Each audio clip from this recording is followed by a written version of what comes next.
And hype it up, everybody. This is Health Skill Podcast. Today, we speak about traumas with my dear friend Carmen Elena Frey, who has a Master of Science in Psychology. She just finished her. Can I say it? She just finished her Master Thesis there. And so, congratulations again. And I'm very excited. She's also a yoga teacher. Next to that, she's a psychologist. And I'm really happy to have you today. How are you doing, Carmen, today? How is your day going? Oh, thank you very much for your introduction. I'm very happy to be here. Finally, after so many episodes of your great podcast, I'm honored to be here. My day is going not as planned. I'm feeling a little bit like a sore throat and everything, but so thanks to all of our technical equipment, we still managed to get the podcast going. Nevertheless, Corona safe. So yeah, I'm very excited to be here. Great. Thank you so much. It's my pleasure to have you. So, can you mute yourself again? Because it's a little bit strange to hear myself speak as well. Good. We're starting with a little centering practice, as we always do right now. So I'll invite you, Carmen, and everybody who's listening in right now, everybody who's here, to find a great sit and connect your sitting bones to whatever you're sitting on right now, to your chair, and feel how your feet are rooted into the ground. And from there, take a deep breath into your belly, into your chest, connecting with your own body today. You might want to close your eyes for a moment, wherever you're listening, if you're listening in a train, or if you're listening on the go. Of course, don't close your eyes if you're driving a car. And from there, we connect with the listeners, we connect with each other. Take one more deep breath in to your belly, into your chest. And then slowly come out of it again. Your time, opening up your eyes again. So, let's start this podcast up slowly.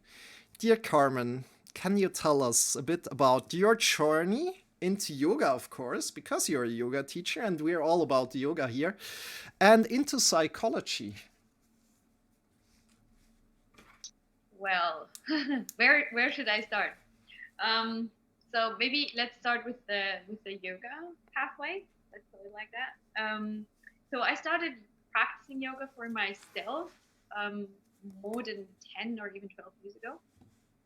And it was actually quite a funny coincidence because I did not really know anything about yoga. I was not into that community or anything. Much the opposite, I would say. So I was really all about going out and partying and everything. So, and then one day I discovered this little book. So my dad was cleaning up our house and like was sorting out a lot of old books and stuff. So, and then one day I come across this little red book that says Hatha Yoga. And I was like, well, what's that? I have no clue. So I just opened it up and it was written in Hindi.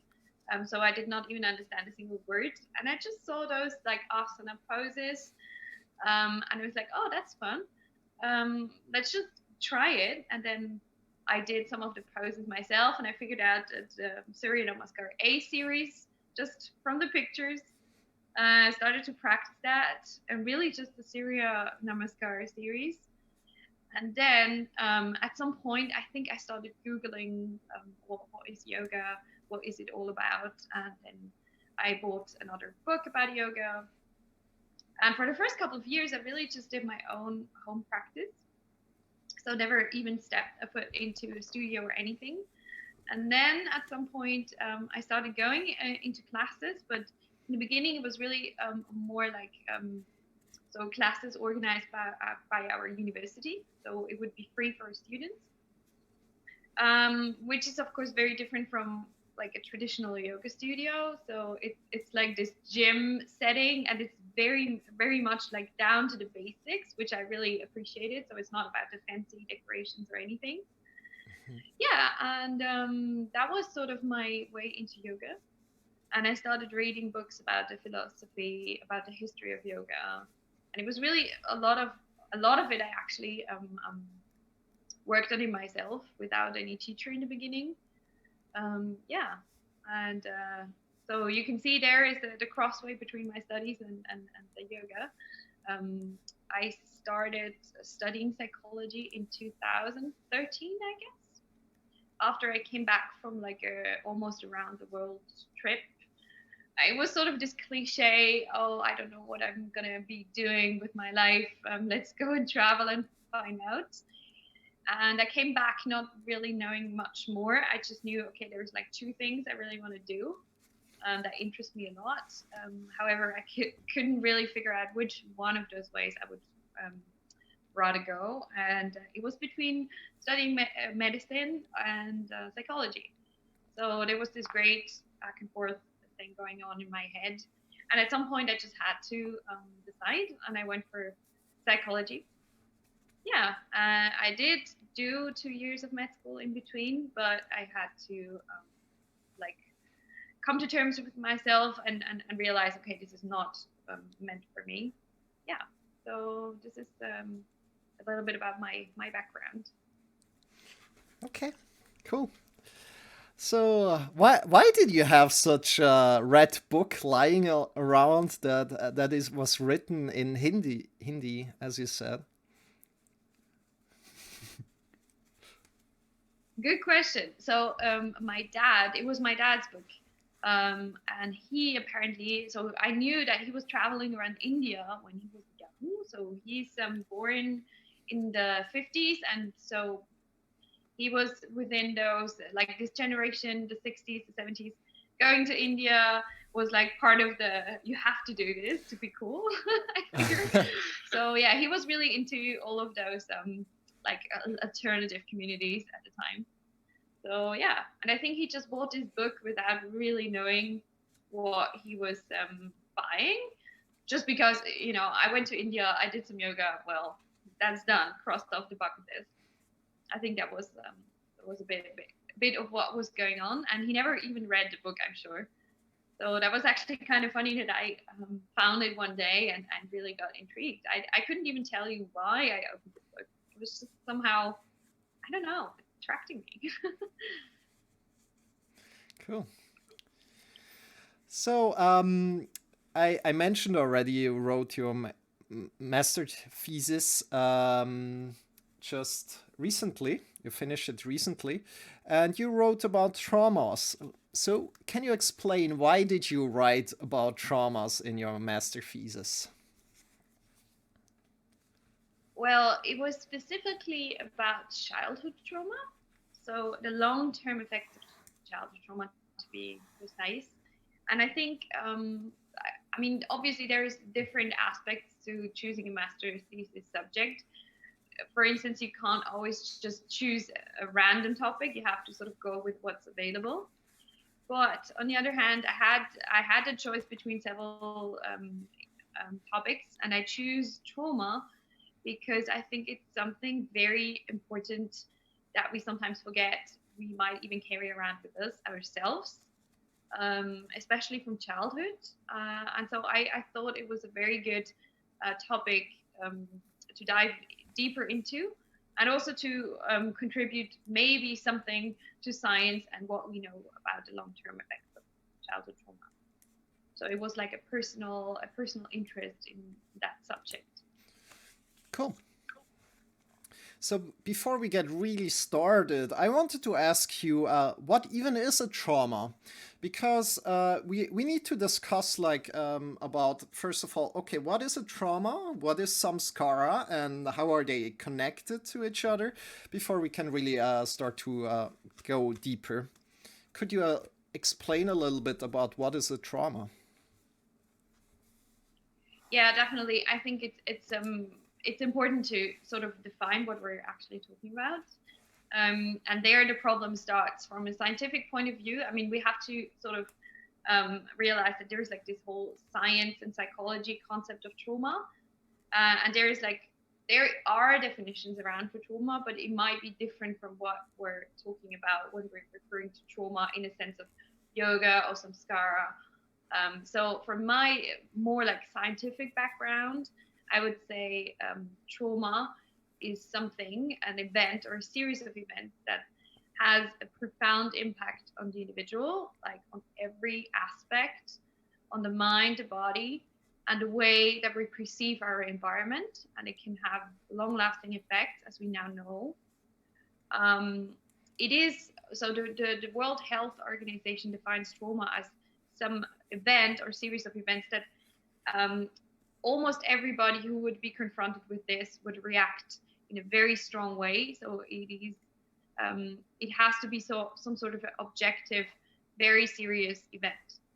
And then on the other side, when we're talking about trauma more in a broader context, I would say it is something that changes the way that we perceive our environment and ourselves. Great. So before we little question in there: is trauma always something in the past? So just to get that out of my head, because it needs to be so it needs to be past already to be able to label it, that you can label it as trauma. So it needs to be in the past, right? Is that correct? Or very good question. I think mostly when you're looking into literature, like the science aspect of trauma, definitely they always refer to trauma as something that happened in the past. Probably this has to do with research that has to look back at something. I mean, it would be very difficult to study a person or an individual who is experiencing something in that very moment, which would also be ethically a bit problematic, because they would probably not realize what they're doing. So they might not even be able to give consent to being a study subject. So from that point of view, definitely trauma is something that happened in the past. But when we're going away from the scientific point of view, I think there is no clear definition on if trauma has to be in the past. I think if we're very aware of what's happening with us, we might even be able to realize, okay, this situation where I'm in right now is having such a profound impact on my life that I could consider it to be a traumatic event ongoing. So there is no, I think, no criteria that says trauma cannot be something in the present. Okay, thank you. So, are you familiar with the term samskara? Do you kind of like know that term? I have heard of it, but it would be appreciated if you could explain like what this concept really means in terms of yoga. Yeah, exactly. Elaborate a bit. Yeah, what samskaras are, especially in the perspective of the yoga sense, right? So samskaras are first of all mental impressions from the past recollections of like events, and psychological imprints. Now, there's not really a negative connotation or a positive connotation to it, but it's just like events that happened. And these events form the basis of the karma theory. If you did something good in the past, right, then maybe something good happens in the future. So from your action, from event that you did something good. Or if you did something bad, then maybe something bad will happen in the future. But still, we kind of want to deal with traumas in one way or another. So dealing with traumas or with samskaras. And we see definitely they are not the same. They are definitely not the same. And so naturally the question arises, what are different ways to deal with traumas? And do you agree with what I said, more or less? Like with like traumas are the big ones, and again, some scars are like including the traumas in the picture from the past, but are also more encompassing. So they're more like hugging even more. I think so. First of all, thanks for that explanation. I really did not think about samskara being something that could encompass positive experiences, which is also a very good point. And it sort of makes a lot of sense to me now because I heard a lot, or I learned a lot about the yoga karma theory and philosophy when I did my teacher training. And this sort of really fits well with my idea of what I learned from psychology. So it definitely, there are like even biological or neurological correlates of what we experience and how that might shape our future. So I think that's a very important aspect.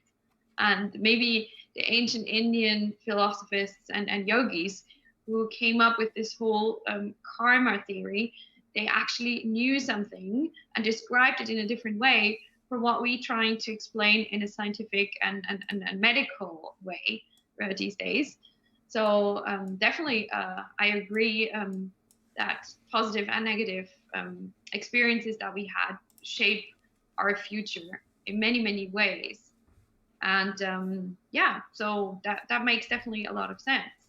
And with regard to your question, how to deal with trauma, it obviously depends very much on what kind of trauma that was or that is, if we're talking about a present tense.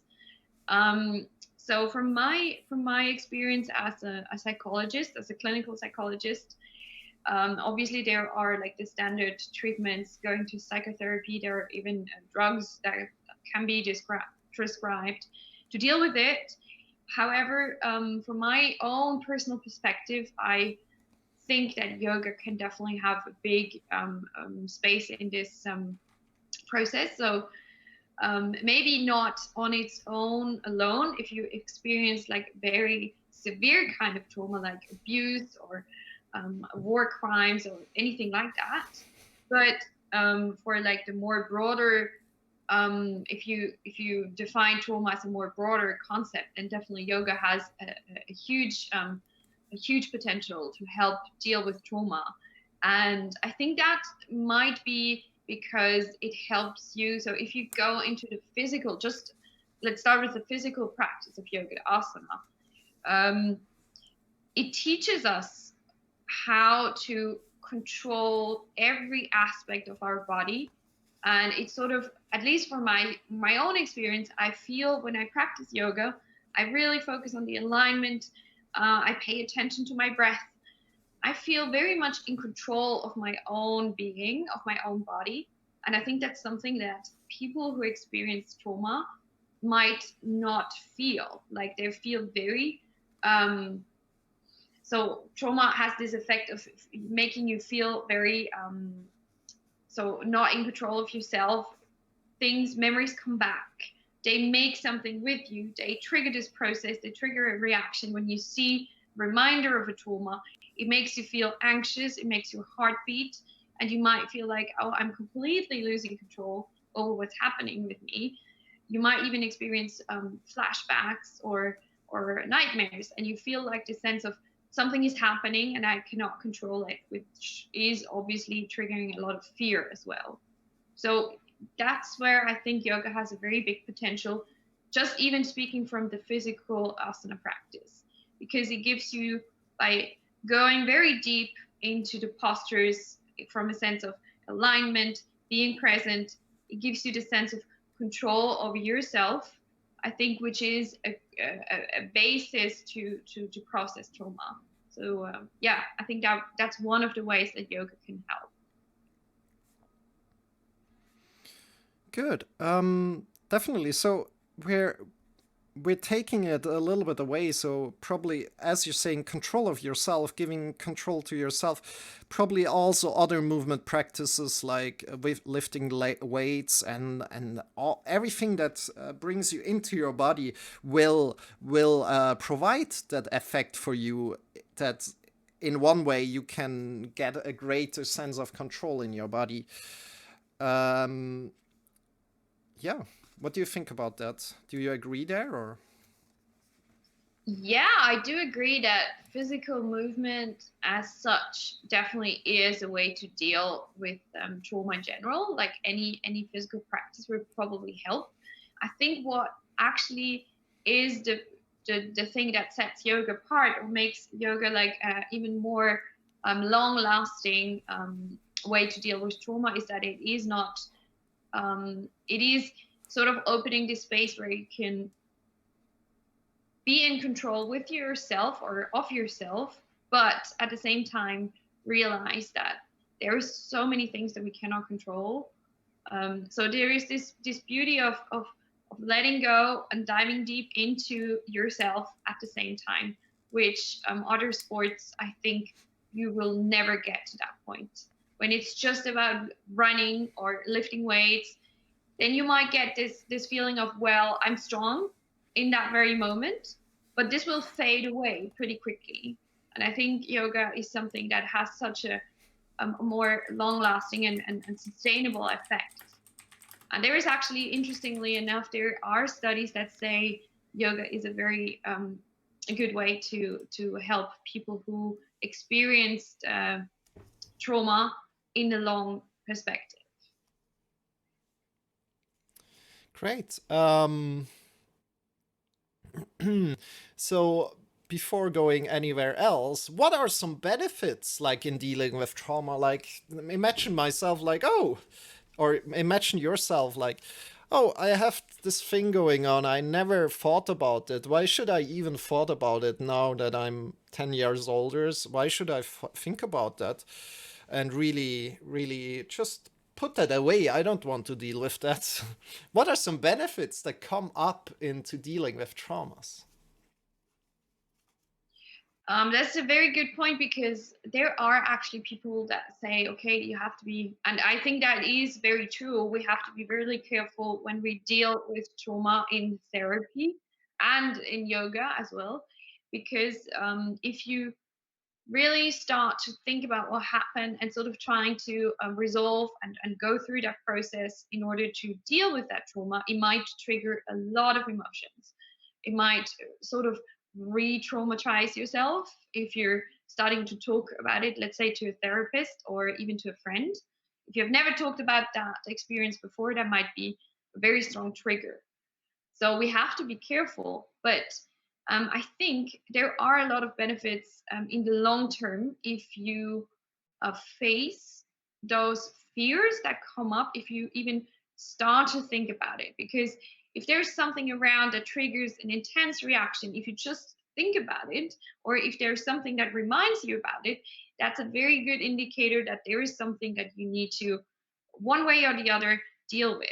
Because if you don't, I think it is very, very likely that at some point in your life it will come back in whatever shape or form. So it might not be very obvious, so that one day you, I don't know, 10 years down the road, you see something that reminds you and you get sort of this flashback or anything. But I think trauma, as it shapes the way we perceive the world, let's say you've been abused and you've been, I don't know, made to believe that you're not worthy of anything, that is sort of very deeply ingrained in your neurological pathways, and this shapes the way you perceive the environment every day, all your interactions. And if you do not sort of dig deeper and work your way through all of this, at some point it will come back and you will realize, okay, there are so many things I've been burying deep down, and all of a sudden you feel like there is something boiling, and it will come back, and it will probably be in a way that is much more difficult to deal with. So I think that's definitely a very good reason to somehow sit down and work your way through it. Obviously, it would be a very good idea not to do it on your own if it's like a really intense trauma, because as I said, it might trigger a lot of emotions. But if you get help or a good friend who can sit down with you and that you really feel connected with on a deeper level, I think that's something very, very valuable. Good. Thank you. Thank you. Let's go. A question just popped in my head, and I wanted to ask you: are traumas more relevant in men or in women, and or is it like a gender thing, or is it like women can deal with it more easily and men no? Because like the suicide rate could lead to something there. What do you think about that? So there's more than one question in that question. So from what I know from the scientific point of view, they have found evidence for so different types of trauma are more common within one gender or the other. So domestic violence and all of those things are much more common in women. However, other types of trauma, everything that is related to violence outside of the household, let's say violent street robberies and things like that, if we're talking about the trauma in a very scientific, narrow sense, is much more common in men. It also depends on your profession, what you do for a living, where you live. So if you live, for instance, in the States, chances are much higher that you experience some kind of those kind of traumas that I've been talking about now. So there is not really a gender difference in that sense. But depending on your living circumstances, obviously you are more or less likely to experience one or another kind of trauma. But interestingly, it seems to be like so science says in the long term, women are more likely to suffer from post-traumatic stress disorder compared to men if you look at the same kind of trauma. If they experience the same kind of trauma, women are more likely to suffer from PTSD in the long term. But there obviously are quite a lot of question marks around that. So I wouldn't really say that's definitely true. But it looks like there might be something in the way that women deal with trauma in a different way than men do. Probably, or it might even be due to women sort of being socialized in a way that they reflect more and they dig probably deeper into what happened and they question themselves a lot more sometimes. And this might lead to problems and problems with dealing with trauma in the long term. Whereas men might be more likely to just say for a long period of time, okay, I do not want to talk about it. This can go. You can bury your stuff for a long time and not suffer from it at all. But when it comes back, it probably hits you way, way, way harder. Good. Thank you for your answer there. Um,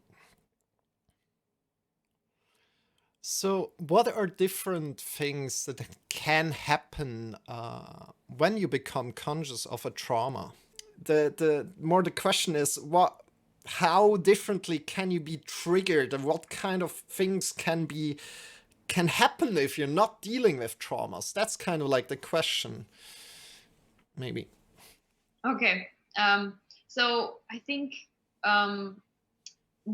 so there's the two questions. So what can trigger those memories and traumatic events, and what happens then? So first, I would say probably anything related to the trauma can obviously trigger it. It might be enough to have a certain sense of smell or sound. It doesn't even have to be something visual. Sometimes sounds and smells or even a touch can be much more of a trigger than actually seeing something. So for instance, or even if somebody talks about something, it's just verbal cues that might be enough.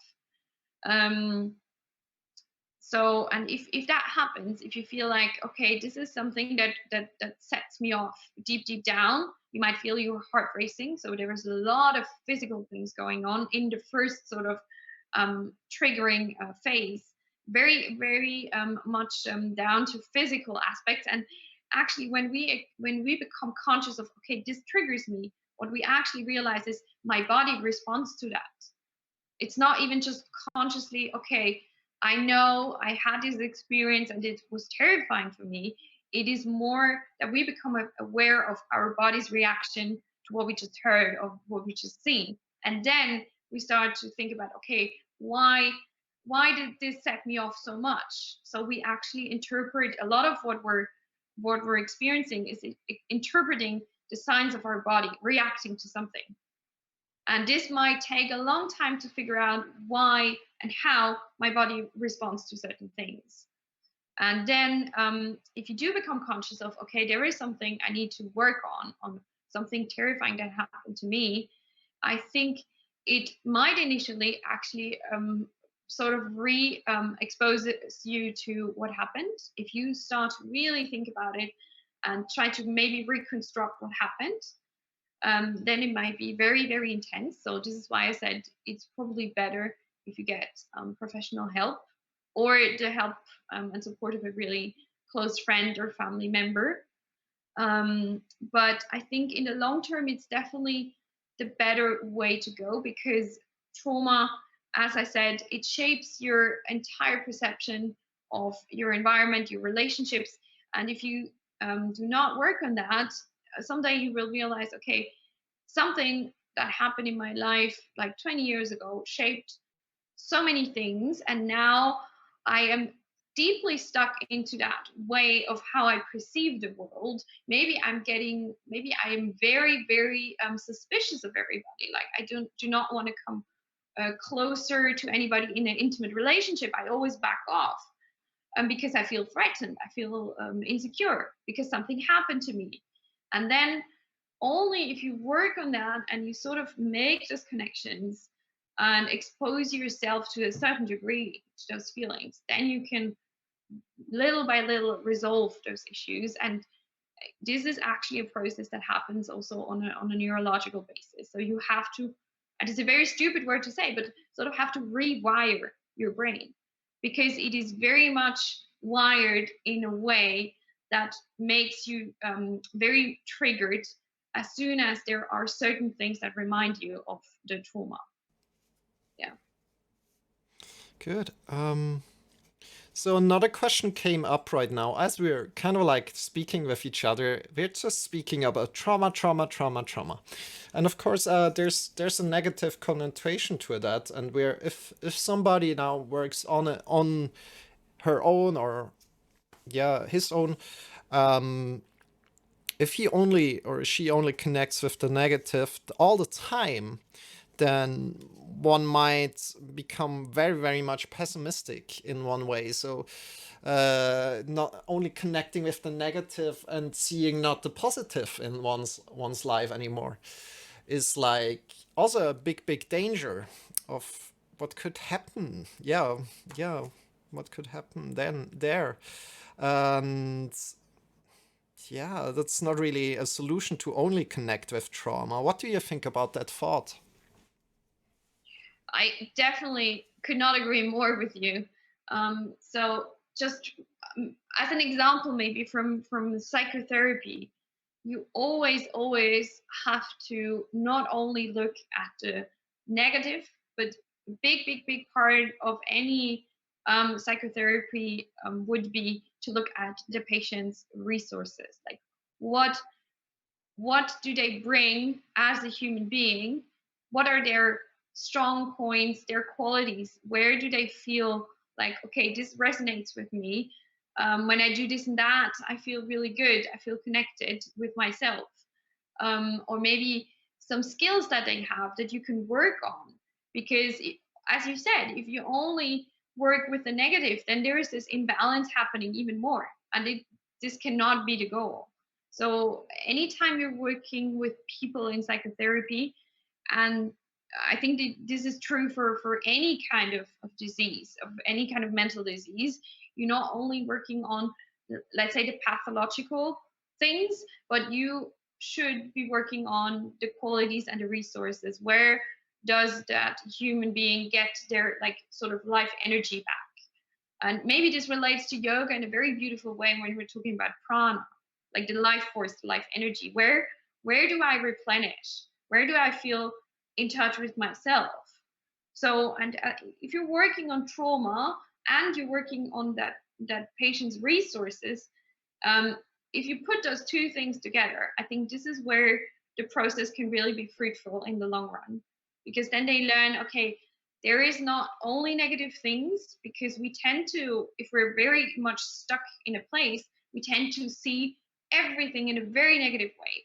And there is a lot of technical terms to explain that as a psychologist, but I think everybody knows what I'm talking about. There are those days where you just feel like everything is really, really bad and dark. This is normal, but some people, especially who experience trauma, they might um, only see the world through these eyes. And it is very common in people who experience relationship related traumas that they have this impression, okay, everything is my fault. And they sort of ingrain this into their way of thinking. And it takes a lot of effort, a lot of effort to sort of work your way to a more balanced view of the world. Like, okay, obviously there are negative things, but there is always also something positive. And to learn or to make them see the positive things in everything, that's a huge part of psychotherapy, and might be the most crucial part at the end of the day. Towards mental health, just mental health right now. If somebody likes to improve their mental health, what would you recommend them? Whoa, okay, that's a big question. I would say I cannot answer this in a very general. It depends on the individual. Obviously, I cannot say, okay, this is a recipe for everybody. But if there are like the most generic things you could maybe do to improve your health, your mental health, is actually a lot of things that the yogic way offers you. And it might just, expanding this sort of this yogic pathway beyond the actual yoga and into everything. So I think a lot of those concepts are really valuable tools that we can use these days to improve our mental health, which includes silent times with yourself. Meditation practice is definitely something that I would recommend, even though it might be one of the toughest or hardest things to actually stick to.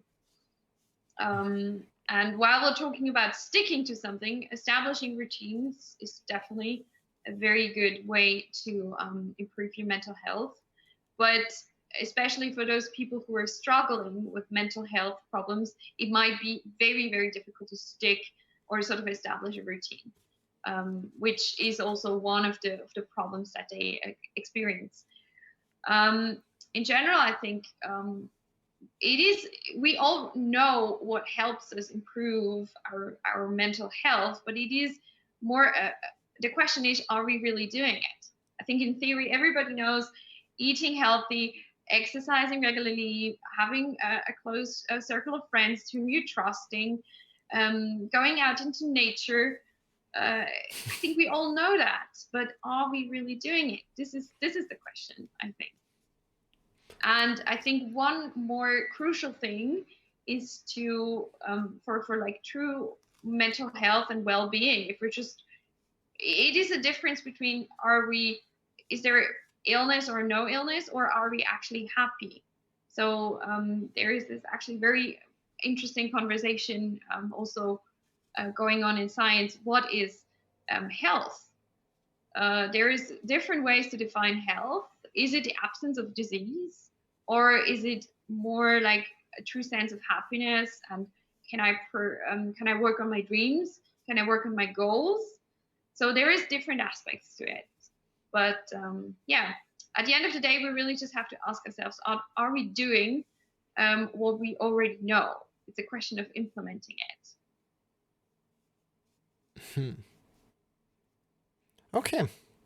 Thank you, Carmen, for that answer. So let's go quickly to the your questions. And so MamaJewel asks a little something. So Do you know EMDR as a form of treatment in helping with trauma and its connection to yoga practice? In helping with trauma and its connection to yoga practice. Do you know that? EMDR, if I'm not mistaken, it is a short word for eye movement desensitization something. I am definitely not experienced with that, but I know I heard of it. I don't know what the concept of it is. So it is it's a technique used in psychotherapy, specifically also for trauma, where you use eye movement so it is sort of a setting of you go into that traumatic experience with the patient, like guided exposure therapy, while the therapist is working with the eye movements of the patient. So eye movements can be very revealing in terms of where the patient looks, and they sort of, if you feel like, okay, the patient is trying to evade from what you're talking about because it triggers a traumatic experience, it triggers those memories when you're talking about the events, then you can use those eye movements as a sort of guide. Okay, is the person evading the situation, or are they really staying with it? Because the concept of exposure really says you have to go all the way through to that experience one more time in order to be able to process it. And as long as you do not do that, it sort of stays in that circle, in those neurological pathways, and it goes every time it is triggered, the same circle will be triggered one more time. And only if you work it through consciously with guidance, then you can sort of break the circuit and rewire what happened. And there they use this EMDR.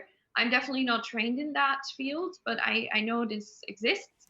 And I know it has been quite a controversy going on whether or not that is useful and helpful for the patient. But Okay. more than that, I would not be able to say. Okay, wonderful, thank you. But there's not really a connection to yoga, or is there? Probably there is a connection, but we don't know about it. I mean, if you say, is there a connection to yoga? in my perspective, everything at the end of the day is connected to yoga, because yoga is connected to everything. Okay. If you look at the yogic pathway in a really broad sense. Yeah. Yeah, but it is definitely not connected on a very like obvious level. Okay, sure. More like in the broader sense. Good. So also MamaJewel asks, what are your thoughts on the concept that our bodies retain traumas and affect us negatively? So our bodies. I don't know what she means with bodies. I think she means our whole body with kind of like the mind integrated.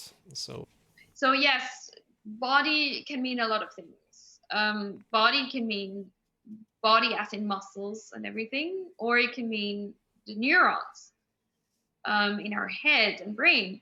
So speaking from the body perspective, so muscles and everything, I think it might very well be that in the moment of a traumatic event, depending on the traumatic event itself, it definitely can happen that, let's say you're being attacked. Let's take that for an example. You're being attacked in the street by, I don't know, a violent robber who wants to take away your phone and money and whatever. And it is definitely possible that those kind of movements that you do, like you sort of tense up or back off, that those kinds of movement, because the movement is always connected to a neural impulse. And those kinds of movement that you do in that very moment, they sort of get ingrained into, via the neurological pathway, get ingrained into your physical being. So there are new pathways being formed. And this is definitely something very interesting that you can work on in therapy. And this is also where I wanted to make the bridge with the asana practice, because this is where you can sort of work with those memories, those physical memories of your body, and get back in control over your movements. and get that feeling, okay, I am the one who is controlling my movement, and it is not something from the outside that triggers me, and all of a sudden I feel like, oh, I'm in this hunched position, I'm in this scared position again. So definitely there is a connection to the body. And if we're talking more about the mind connections, obviously everything that we do, think, or that is being triggered when we're thinking about trauma, there is a neurological correlate for it. So every moment that we learn something new, neurons are formed and connected. And this is very true also for traumatic events. So this is what I've been talking about before. A traumatic event is nothing more at the end of the day than neurons that sort of rewire with each other. And once those are so the difference between something else that we learn, let's say we read a book and we learn, okay, the king of blah, blah, blah has lived from, I don't know, 8040 to 8050. This is just a very different kind of connection. It's a very unstable connection. If you don't use this knowledge every day, you will forget it.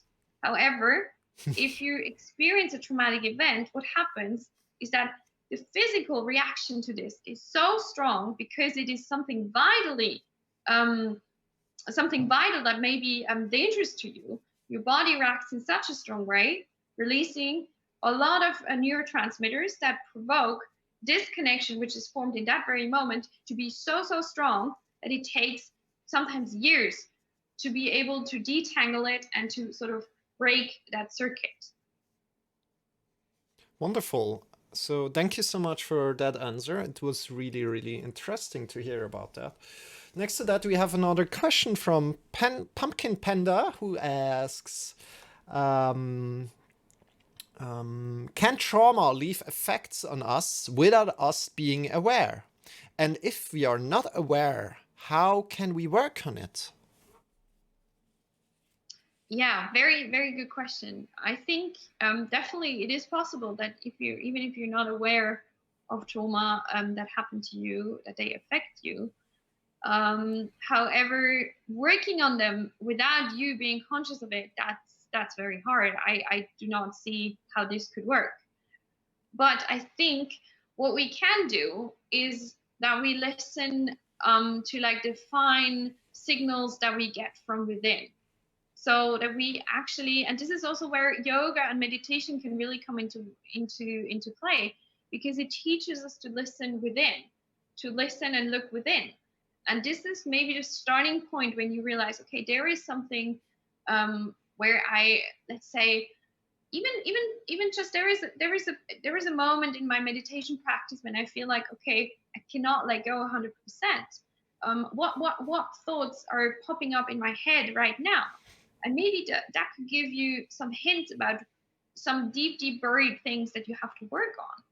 Because maybe something always pops up in those moments when you feel like there is tension. I cannot locate it, but there is tension, I can feel it. And then if you take the knowledge that you worked on and you gained with your yoga and meditation practice, you can listen within and go deeper beyond that superficial things, and you can really start to work on what the very, very small signals that you get from your body and your thoughts. So I think it would definitely be necessary for you to have some idea what happened or what sets you off or what kind of traumatic events there were. But even just a hint can be enough to start, especially when you've got a professional help, to start working on it and to really get more freedom at the end of the day if you worked through it. Yeah, so wonderful. I would like to add to it, to to just trust also in the meditation practice. Yeah, as you said, the meditation practice, and of course with time you can take it more consciously head on if you like to. But again, we're speaking also about traumas. We mustn't speak about only about traumas. We need to find a more general term. In my case, or at least from my thought, like speaking about samskaras would make more sense, as we are kind of incorporating the good and the bad into it, and at least from my point of view. And other than that, your answer is perfectly great, I think. So I don't want to undermine your answer, but I kind of like just want to say, yeah, we need to incorporate the whole the samskara into it instead of just traumas. So, yeah. If I could just add to that one little final remark on that, I think it's very important what you just said. We've been talking a lot about trauma in a very negative way. This is one way to look at past experiences.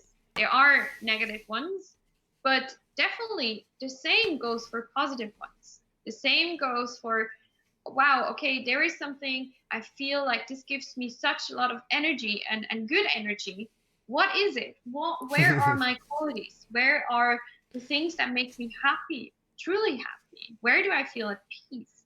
And this is the same process of listening inward goes for the positive things that happen to us. And I think if you experience very profoundly positive things, let's say in relationships with friends or family or romantic partners, this sort of gets ingrained into your mind and in your body in the same way.